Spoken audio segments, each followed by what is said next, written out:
How many? How many?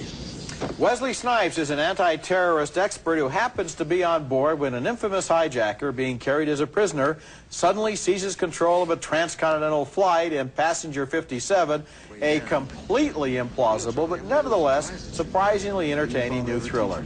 The terrorist is played by Bruce Payne as a coldly intellectual man without a heart who has a meticulous game plan but finds himself negotiating with Snipes when something goes wrong. Charlie, you ever play roulette? On occasion. Well, let me give you a word of advice. Always bet on black. The movie puts Snipes into a lot of unlikely positions, including this one, where he turns up back on board the plane as it's taking off again. How did he get there? Well, he jumped from a squad car onto the landing gear. A better question might be, what's he going to do now? Why'd you turn the plane? We were told to head back. By whom? By me.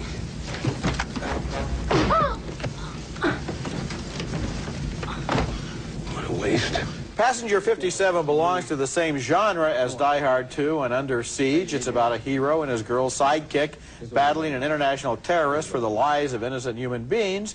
It's not as good as those movies, and it is filled with holes big enough to fly a DC-10 through, but I must tell you that I enjoyed it. I liked its high energy level and the obvious enjoyment Snipes and the rest of the cast had with their melodramatic roles, and I even liked the way the flight attendants rose to the challenge of a bloody hijacking by passing out hot towels to everyone. Well, all right, you're saying on the camp level it might be Yes, fun. I think, yeah. And I thought that the stuff on the plane, oddly enough, was fun in that way, but then the picture takes a detour to a carnival, and I thought the movie really fell apart. Now listen, wait a minute, Gene, I got to talk to you about that carnival.